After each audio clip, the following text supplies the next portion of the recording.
So നമ്മളിന്ന് പഠിക്കുന്നത് electrostatics ആണ്. അപ്പോൾ ഇലക്ട്രോസ്റ്റാറ്റിക്സ് നിങ്ങൾ +2 പഠിച്ചു കഴിഞ്ഞ ടോപ്പിക്കാണ്. പല കുറേ കാര്യങ്ങൾ പഠിച്ചിട്ടുണ്ടാവും അല്ലേ. എന്നാൽ ഇലക്ട്രോസ്റ്റാറ്റിക്സ് അവിടെ ചാർജുകൾ റെസ്റ്റിലായിരിക്കും.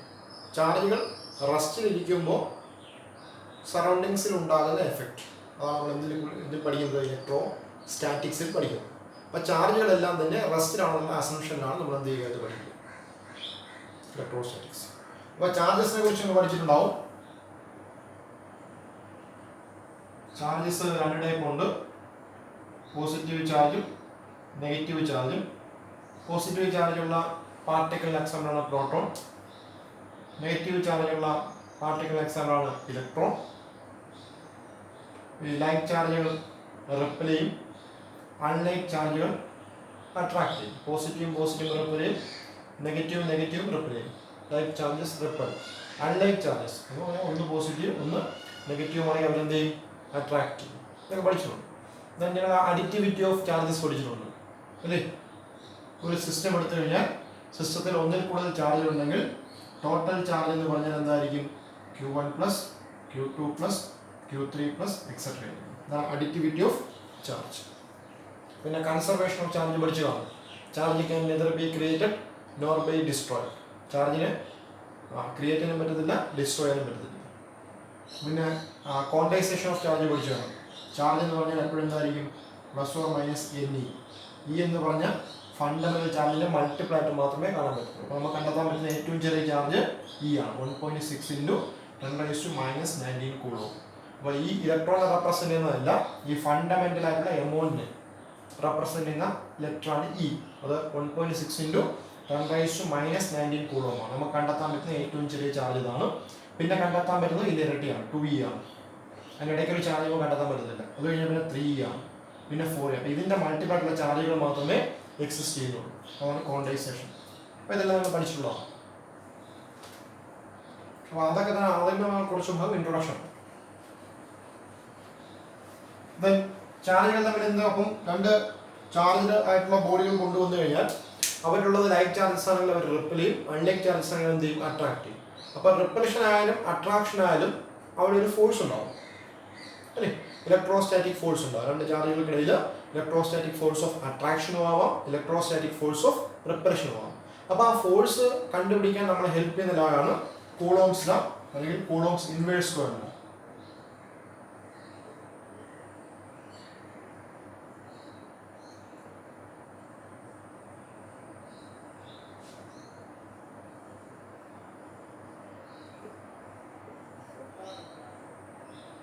അപ്പോൾ നിങ്ങൾ പഠിച്ചത് പോലെ തന്നെ പറയാം.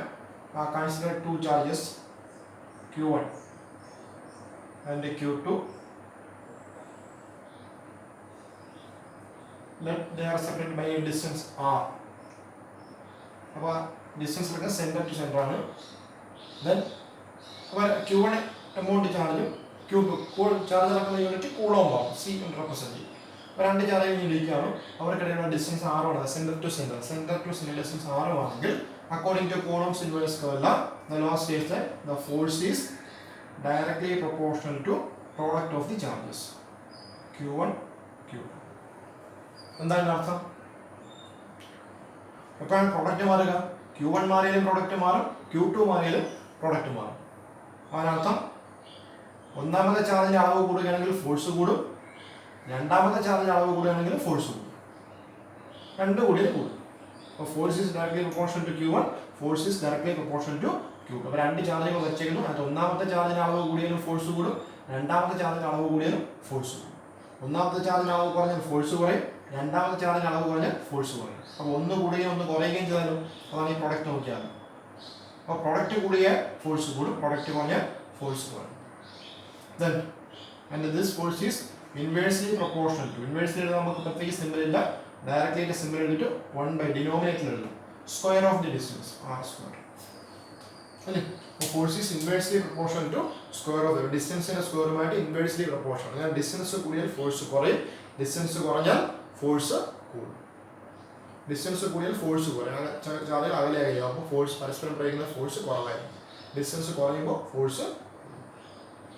But Coulomb's law, inverse Coulomb law says that force is directly proportional to product of the charges and inversely proportional to square of the distance between them. Now let's check F directly proportional to Q1 directly ഉള്ള ആൾക്കാരെ numerator എഴുതുക, ഇൻവേഴ്സിൽ ഉള്ള ആൾക്കാരെ denominator. Q1 Q2 by R square.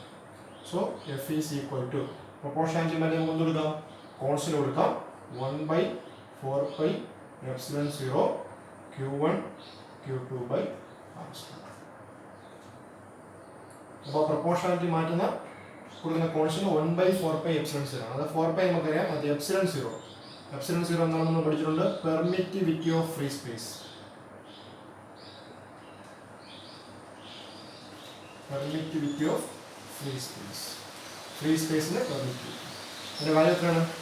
8.85 into 10 raised to minus 12. Unit എന്ത് വരും? Epsilon 0 യൂണിറ്റിന് വേണ്ട. അപ്പം എപ്സിലോൺ 0 കൊണ്ട് എഫിന് താഴെ വന്നാൽ അപ്പോൾ കൂളോ, ഇത് ചാർജ് ആകുമ്പോൾ കൂളോ, ഇത് നമുക്ക് അപ്പോൾ coulomb square by 1 by 4 pi epsilon 0 മുകളിൽ കൂടെ ഫോഴ്സ് താഴാവും, അപ്പോൾ ന്യൂട്ടൺ, ആറാകും മീറ്റർ, ന്യൂട്ടൺ മീറ്റർ സ്ക്വയർ. അപ്പോൾ 8.85 into 10 raised to minus 12 coulomb square per newton metre square. ഇതാണ് രണ്ട് ചാർജുകളെ ഫ്രീ സ്പേസ്. ആ ചാർജുകൾക്കിടയിൽ പ്രത്യേകിച്ച് ഒരു മീഡിയം ഒന്നും ഇല്ലെങ്കിൽ അവിടുത്തെ ഫോഴ്സിന്റെ equation 1 by 4 pi epsilon 0 Q1 Q2 by R square ആയിരിക്കും. epsilon 0 permittivity of free space ആണ്. ഇനി ആ ചാർജുകൾക്കിടയിൽ ഒരു മീഡിയം ഉണ്ടെങ്കിലോ, ചാർജ് ഇരിക്കുന്നത് വെള്ളത്തിലാണെങ്കിലും അല്ലെങ്കിൽ ഓയിലാണെങ്കിലോ അല്ലെങ്കിൽ ഏതെങ്കിലും നേരെ അല്ലെങ്കിൽ മീഡിയത്തിലാണെങ്കിലും, സോ ആ സമയത്ത് ഫോഴ്സിന്റെ equation F dash എന്നതായിരിക്കും 1 by 4 pi epsilon Q1 Q2 by R square. ഇവിടെ എപ്സിലോൺ എന്തായിരിക്കും? Permittivity of medium, permittivity of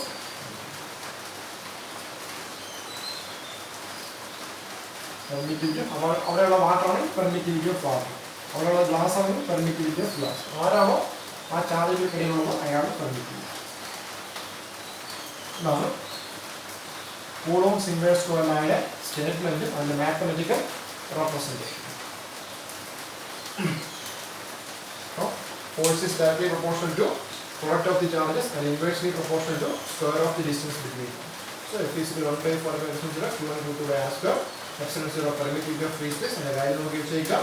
ഈ ഒരു കാര്യം കഴിക്കാം, നമ്മൾ പ്രോബ്ലം ഒക്കെ ചെയ്യുന്ന സമയത്ത് ഇത് കൊടുക്കേണ്ട ആവശ്യമില്ല. പകരം ഈ 1 by 4 pi epsilon 0 മൊത്തത്തിലുള്ള value 9 into 10 raised to 9 approximate എത്രയുണ്ട്? 9 into 10 raised to 9. ഇത് നോക്കി പ്രോബ്ലം ഒക്കെ ചെയ്യുമ്പോൾ ഈ വാല്യൂ കൊടുത്താണ്. 1 by 4 pi epsilon 0 വരുമ്പോൾ അവിടെ നിന്ന് കൊടുത്താൽ മതി 9 into 10 raised to 9 ആണ് കൊടുക്കുന്നത്. ഓക്കെ,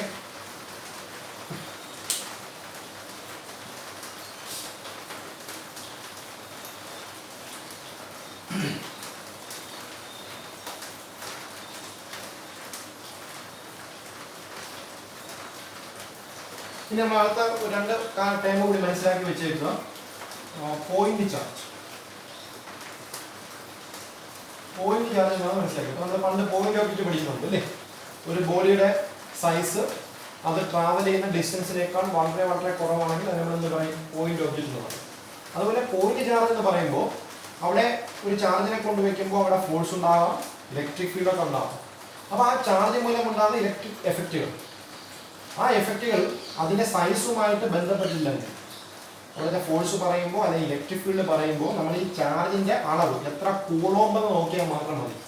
അതിന്റെ വലിപ്പം പരിഗണിക്കേണ്ട എന്നുണ്ടെങ്കിൽ അപ്പോൾ പറയുന്നത് പോയിന്റ് ചാർജ്. അപ്പോൾ അവിടെ ഉണ്ടാകുന്ന എഫക്റ്റുകളിൽ എന്ത് ഇമ്പോർട്ടൻസ് ഇല്ലെങ്കിൽ, ആ ചാർജിന്റെ സൈസിന് ഇമ്പോർട്ടൻസ് ഇല്ലെങ്കിൽ അപ്പോൾ നമ്മൾ എന്ത് പറയുക? പോയിന്റ് ചാർജ് എന്ന് പറയുക. പിന്നെയുള്ളത് സോഴ്സ് ചാർജ്. സോഴ്സ് ചാർജും ടെസ്റ്റ് ചാർജും.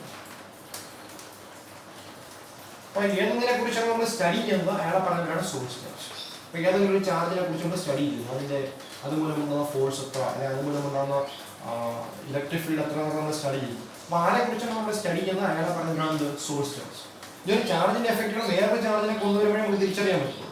അപ്പോൾ ഇയാളുടെ എഫക്റ്റുകൾ തിരിച്ചറിയാൻ വേണ്ടി നമ്മൾ കൊണ്ടുവരുന്നതാണ് പറയുന്നത് ടെസ്റ്റ് ചാർജ്. അപ്പോൾ അവിടെ ഉള്ള ആൾ അല്ലെങ്കിൽ അവിടുത്തെ ആരെ കുറിച്ച് നമ്മൾ സ്റ്റഡി ചെയ്യുന്നത് അയാളെ പറയുന്നതാണ് സോഴ്സ് ചാർജ്. അയാളെ കുറിച്ച് പഠിക്കാൻ വേണ്ടി നമ്മൾ പുറമേ നിന്ന് കൊണ്ടുവരുന്ന ആളെ പറഞ്ഞത് ടെസ്റ്റ് ചാർജ്.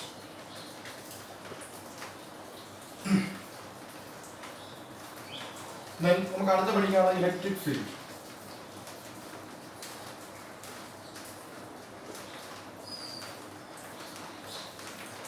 എന്താണ് ഇലക്ട്രിക് ഫീൽഡ്? അപ്പോൾ ഗ്രാവിറ്റേഷണൽ ഫീൽഡ് നമ്മൾ പഠിച്ചിട്ടുണ്ട്. The region or space where gravitational force can be experience. Gravitational force അനുഭവപ്പെടുന്ന സ്ഥലത്തിനാണ് നമ്മൾ എന്ത് പറയുക? ഗ്രാവിറ്റേഷണൽ ഫീൽഡ് എന്ന് പറയുക. അപ്പോൾ ഫീൽഡ് എന്ന് പറഞ്ഞൊരു കോൺസെപ്റ്റ് അത്ര സിമ്പിൾ ആയിട്ടുള്ള സാധനമൊന്നുമല്ല. ഇതിൽ കൂടി നമ്മൾ തൽക്കാലം പഠിക്കാൻ വേണ്ടി. അപ്പോൾ ഗ്രാവിറ്റേഷണൽ ഫീൽഡ് എന്ന് പറഞ്ഞാൽ ഗ്രാവിറ്റേഷണൽ ഫോഴ്സ് അനുഭവപ്പെടുന്ന സ്ഥലം. മാഗ്നറ്റിക് ഫീൽഡ്, മാഗ്നറ്റിക് ഫോഴ്സ് അനുഭവപ്പെടുന്ന സ്ഥലം. ഒരു കാന്തം എടുത്ത് വയ്ക്കുമ്പോൾ ആ കാന്തത്തിന് ചുറ്റും നമുക്ക് എന്ത് ചെയ്യാൻ പറ്റുന്നുണ്ട്? അതിൻ്റെ ഫോഴ്സ് ഇങ്ങോട്ട് സ്വിച്ച് കൊണ്ട് ചെല്ലുമ്പോൾ നമുക്ക് അതിൻ്റെ ഫോഴ്സ് അനുഭവപ്പെടുന്നു. നമ്മൾ ഇരുമ്പ് കൂടി വിതറിയിട്ടാണ് എന്ത് ചെയ്യുക? അതിൻ്റെ ഫോഴ്സ് എവിടെ വരെ ഉണ്ടെന്ന് നമ്മൾ തിരിച്ചറിയും. അപ്പോൾ അതാണ് അതിൻ്റെ മാഗ്നറ്റിക് ഫീൽഡ്. അപ്പോൾ എന്തായിരിക്കും ഇലക്ട്രിക് ഫീൽഡ്? ഇലക്ട്രിക് ഫോഴ്സ് അനുഭവപ്പെടുന്ന സ്ഥലം. അപ്പോൾ നമ്മളൊരു സ്ഥലത്ത് ചെല്ലുന്ന സമയത്ത് ആ റീജിയൻ നമ്മൾ ചെല്ലുമ്പോൾ അവിടെ ഇലക്ട്രിക് ഫോഴ്സ് അനുഭവപ്പെടുന്നുണ്ടെങ്കിൽ അവിടെ എന്തുള്ള ഉണ്ടായിട്ടുള്ള കാര്യം? ഇലക്ട്രിക് ഫീൽഡ് ഉണ്ടായിട്ടുള്ളതാണ് കാര്യം. So the region or space where electric force can be experienced is called the electric field. Electric field is the region or space where electric force can be experienced.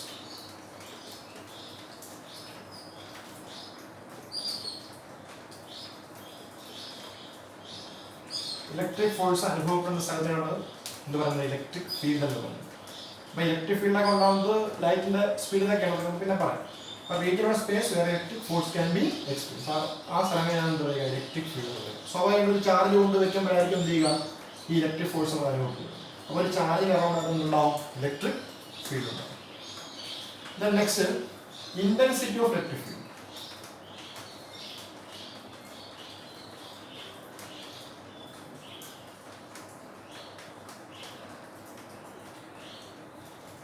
ഇപ്പം ഞാൻ 2 coulomb charge കൊണ്ടുവയ്ക്കുന്നു.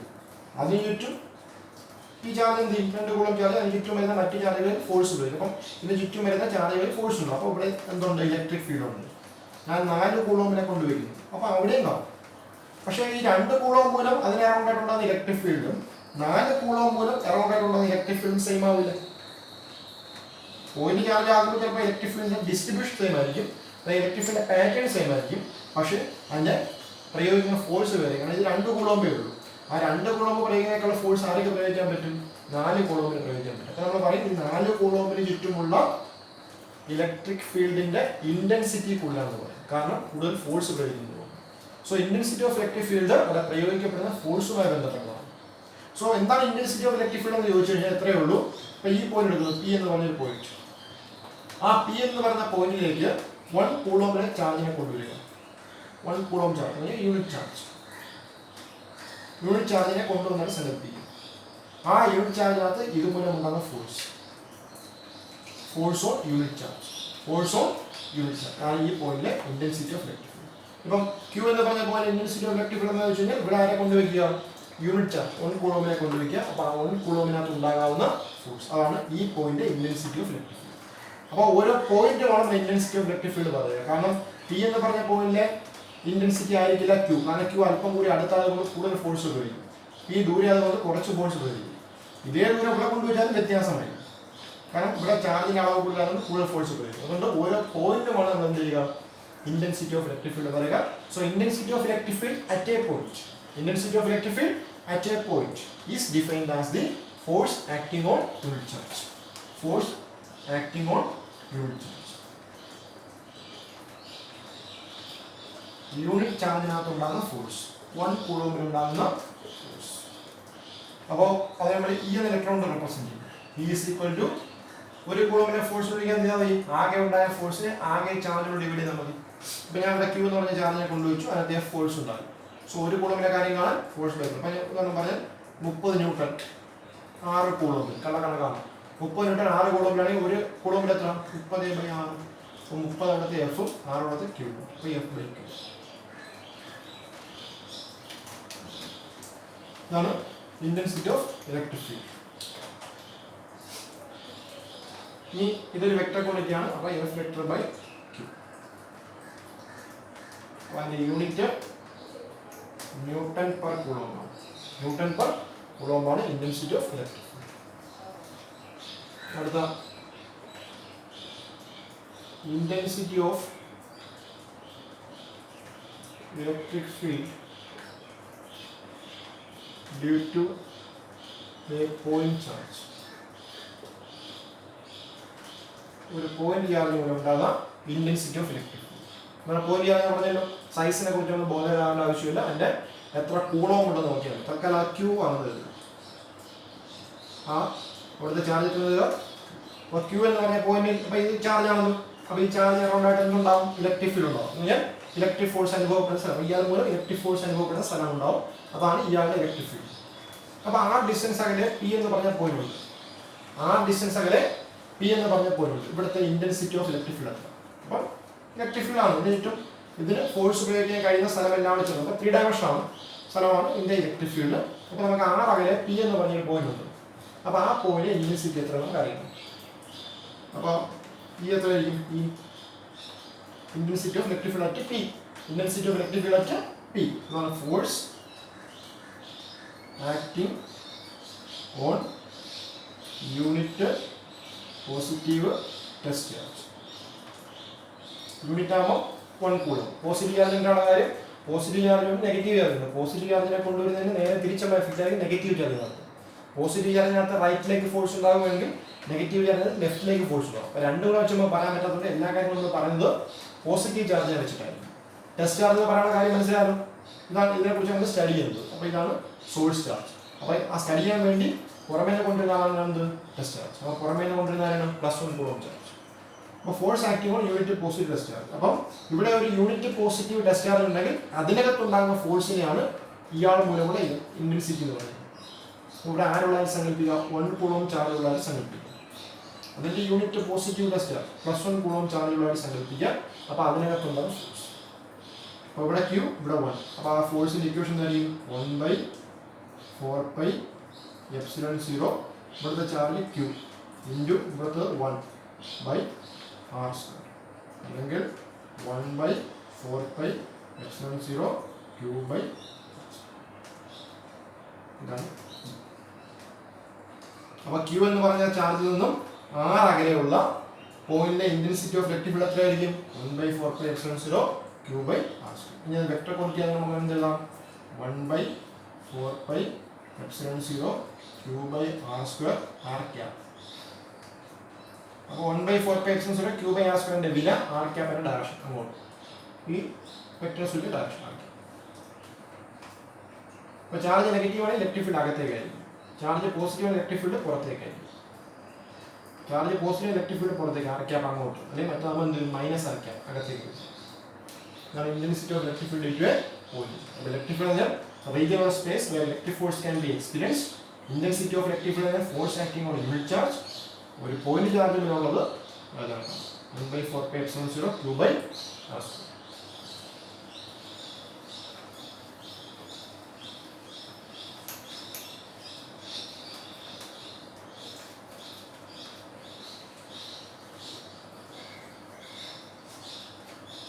അടുത്ത ഒരു point main point principle of superposition.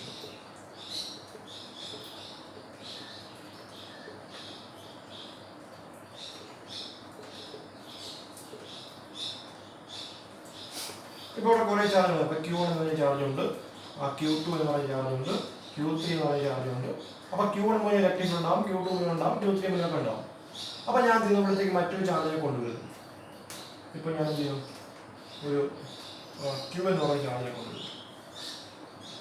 അപ്പോൾ ഇതെല്ലാം source ചാർജുകളാണ്. Q1, Q2, Q3 എല്ലാം source ചാർജുകളാണ്. അപ്പോൾ ആ ചാർജുകൾ അടുത്തേക്ക് നമ്മൾ എന്ത് ചെയ്യുന്നു? ഇവരുടെ നേച്ചർ അറിയാൻ വേണ്ടിയിട്ട് Q. അപ്പോൾ ഇത് ടെസ്റ്റ് ചാർജാണ്. അപ്പോൾ ഇതെല്ലാം സോഴ്സ് ചാർജ്, ഇത് ടെസ്റ്റ് ചാർജ് കൊണ്ടുവരും. അപ്പോൾ നോക്കിയാൽ Q1 നിന്നുള്ള വെക്ടർ ഡിസ്റ്റൻസ് R1 ആണ്, ഇവിടെ നിന്നുള്ളത് R2 ആണ്, ഇവിടെ നിന്നുള്ളത് R3 ആണ്. അപ്പോൾ അങ്ങനെ പിന്നെ നമുക്ക് പറയാം. അപ്പോൾ പ്രിൻസിപ്പൽ ഓഫ് സൂപ്പർപോസിഷൻ പറഞ്ഞാൽ എത്രയേ ഉള്ളൂ? ഈ Q എന്ന് പറഞ്ഞ ചാർജിനകത്ത് Q1 ഫോഴ്സ് ഉപയോഗിക്കും, Q ചാർജിനകത്ത് Q2 ഫോഴ്സ് ഉപയോഗിക്കും, Q ചാർജിനകത്ത് Q3 ഫോഴ്സ് ഉപയോഗിക്കും. അതെല്ലാം സെപ്പറേറ്റ് ആണ്. എന്ന് പറഞ്ഞാൽ Q1 പ്രയോഗിക്കുന്ന ഫോഴ്സിന് Q2മായിട്ട് ബന്ധമില്ല. എല്ലാം വേറെ ആരും അവിടെ ഇല്ല എന്നുള്ള രീതിയിലാണ്. Q1 Q2 Q3 Q. So അവിടുത്തെ നെറ്റ് ഫോഴ്സ് എന്ന് പറഞ്ഞാൽ ഈ ഇതിനകത്തുള്ളത് നെറ്റ് ഫോഴ്സ് എന്ന് പറഞ്ഞാൽ F വെക്ടർ എന്ന് പറഞ്ഞാൽ F1 ഒന്നാമത്തത് മൂലം ഉണ്ടാകുന്ന പ്ലസ്, രണ്ടാമത്തത് മൂലം ഉണ്ടാകുന്ന പ്ലസ്, മൂന്നാമത്തെ മൂലം ഉണ്ടാകുന്ന പ്ലസ് എക്സെട്ര. ഇൻഡിവിജ്വൽ ആയിട്ടായിരിക്കും ആ ഇൻഡിവിജ്വൽ ഫോഴ്സുകളുടെ വെക്ടർ സമ്മാനിക്കും നെറ്റ് ഫോഴ്സ്. സോ ഒന്നാമത്തെ മൂലം ഉണ്ടാകുന്ന ഫോഴ്സ് എഴുതാം 1/4πε0 Q1 രണ്ടാമത്തെ ആണ് വരെ Q by R square. Sorry R1 square അല്ലേ? Direction R1 cap. ഇത് പോസിറ്റീവ് ആണെങ്കിൽ അങ്ങോട്ടേക്ക് ഫോഴ്സ് പ്ലസ് F2 ആകുമ്പോൾ 1/4πε0 Q2 into Q. Q2 into Q അല്ലേ? ചാർജുകളുടെ പ്രോഡക്റ്റ് ഇല്ലേ? അപ്പോൾ ഇവിടുത്തെ ചാർജ് Q2 ഇവിടുത്തെ Q ബൈ ഡിസ്റ്റൻസിൻ്റെ square. Distance R2 square R2 cap.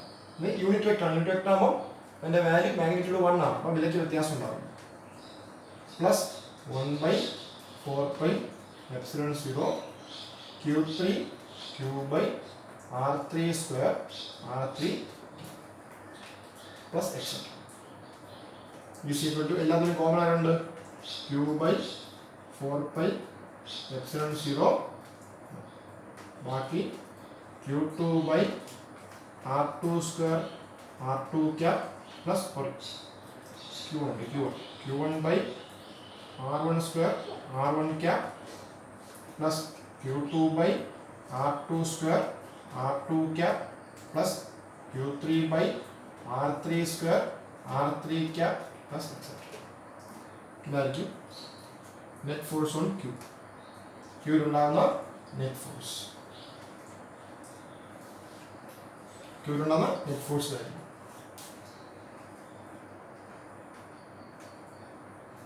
ഇതാണ് principle of superposition. Principle of superposition എന്ന് പറയുന്നു, ഒരു സിസ്റ്റം ഓഫ് ചാർജിങ് അടുത്തേക്ക് വേറെ ചാർജ് വന്നു കഴിഞ്ഞാൽ ഓരോ ചാർജും സെപ്പറേറ്റ് ഫോഴ്സ് പ്രയോഗിക്കും. അതുകൊണ്ട് ആ ക്യൂവിലുണ്ടാകുന്ന നെറ്റ് ഫോഴ്സ് എന്ന് പറഞ്ഞാൽ ഈ ഓരോ ഫോഴ്സിന്റെ എന്തായിരിക്കും? വെക്റ്റർ സമാനം. പ്രിൻസിപ്പിൾ ഓഫ് സൂപ്പർപോസിഷൻ ഇത് പഠിച്ചുകൊള്ളതാണ്.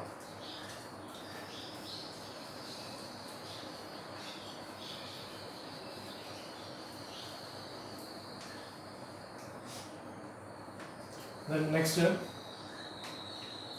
charge distribution.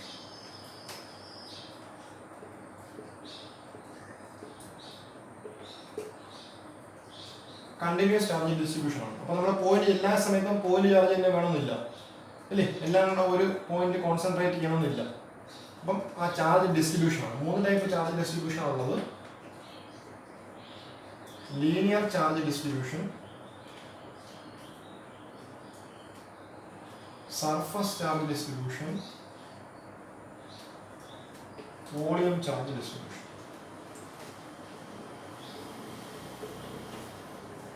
അപ്പോൾ ലീനിയർ ചാർജ് ഡിസ്ട്രിബ്യൂഷൻ എന്ന് പറഞ്ഞാൽ അവിടെ ചാർജ് ഒരു ലെന്തിലേക്ക് ഡിസ്ട്രിബ്യൂട്ട് ചെയ്യും. ഫോർ എക്സാമ്പിൾ ഞാൻ എന്ത് ചെയ്യുന്നു, വളരെ തിന്നായിട്ടുള്ള റോഡ് എടുക്കുന്നു, ഒരു തിന്നായിട്ടുള്ള റോഡ് എടുക്കുന്നു, ഒരു മെറ്റൽ റോഡ്. ആ മെറ്റൽ റോഡ് കോപ്പർ വയർ എടുക്കുന്നു.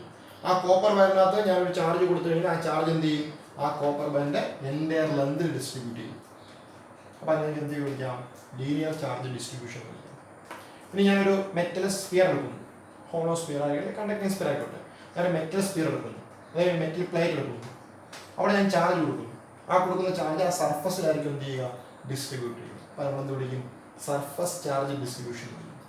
ഇനി വോളിയം ചാർജ് വഴി എൻ്റെ വോളിയത്തിനകത്ത്, ഫോർ എക്സാമ്പിൾ ആറ്റത്തിനകത്ത് എന്ത് ആ ചാർജ് ഡിസ്ട്രിബ്യൂട്ട് ചെയ്യുന്നത് പല ഭാഗങ്ങളിലായിട്ടാണ്.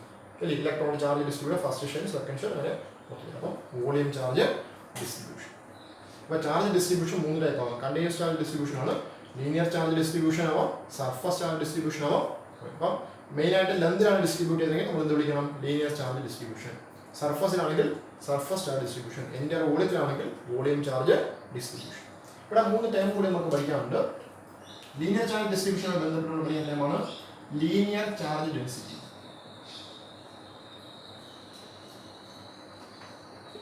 Linear charge density lambda. അതായത് ഒരു ലെന്തിലാണ് ഡിസ്ട്രിബ്യൂട്ട് നമ്മൾ പറഞ്ഞല്ലോ. ഒരു വയറോ ലെന്ത് എടുത്താൽ ആ ലെന്തിലാണ് ഡിസ്ട്രിബ്യൂട്ട്. അപ്പോൾ അതിന് 10 കൂളോം ചാർജ്, 10 കൂളോം ചാർജ് അടുത്ത ആ ലെന്ത് ഒരു 5 മീറ്റർ ആണ്, 5 മീറ്ററിൽ ഡിസ്ട്രിബ്യൂട്ട് ചെയ്യും. അപ്പോൾ 1 മീറ്റർ എത്ര ഉണ്ടാവും?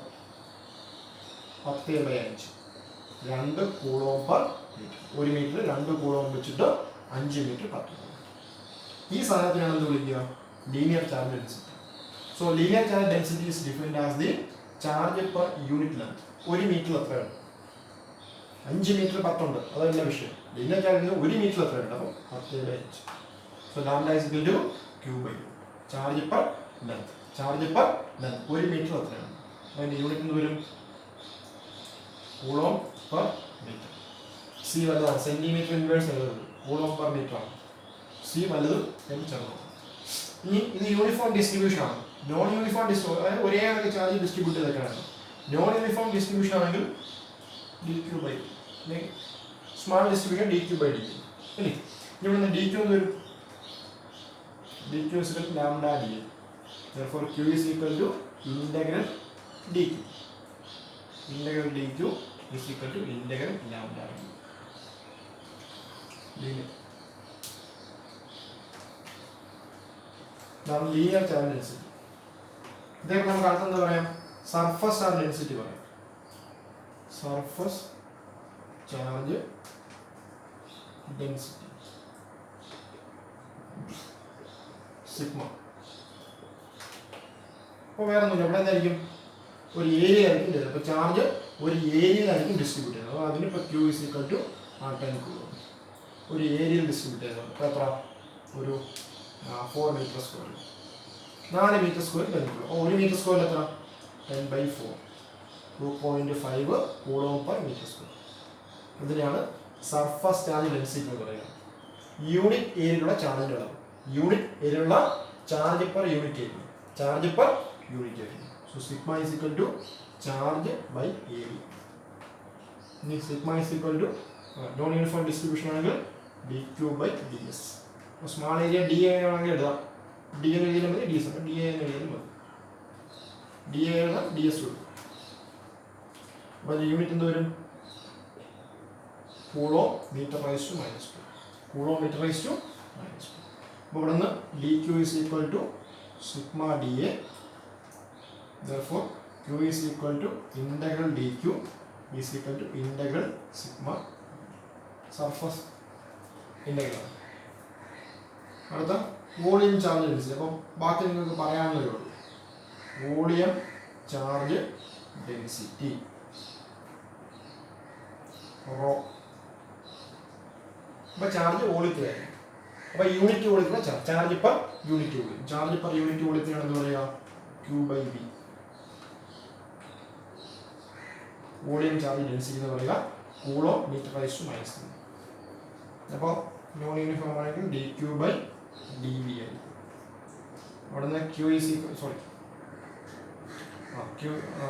is equal to rho dV ആയിരിക്കും. Therefore q is equal to integral dq ആയിരിക്കും, is equal to integral rho dV. അപ്പോൾ ഇത് മൂന്ന് പഠിക്കും. Linear charge density, surface charge density, volume charge density. ഈ ഇൻ്റഗ്രൽ നോക്കി വെച്ചാൽ അപ്പോൾ ക്യൂവിന് വരെ നമുക്ക് എന്ത് ചെയ്യാം? ലീനിയർ ചാർജ് ഡിസ്ട്രിബ്യൂഷൻ ആണെങ്കിൽ ക്യൂവിന് വരെ integral lambda dl. Surface charge density ആണെങ്കിൽ അല്ലെങ്കിൽ ഏരിയയിലാണ് ഡിസ്ട്രിബ്യൂട്ട് ചെയ്യുന്നതെങ്കിൽ q is equal to integral sigma dA, അല്ലെങ്കിൽ sigma ds എന്ന് എഴുതാം. വോളിയം ചാർജ് ഡെൻസിറ്റി കേസിനകത്ത് q is equal to integral rho d. അപ്പോൾ ഇത്രയും നമ്മൾ പഠിച്ചിട്ടുള്ളതാണ്. അപ്പോൾ അതുകൂടി ഓർമ്മിപ്പിക്കും.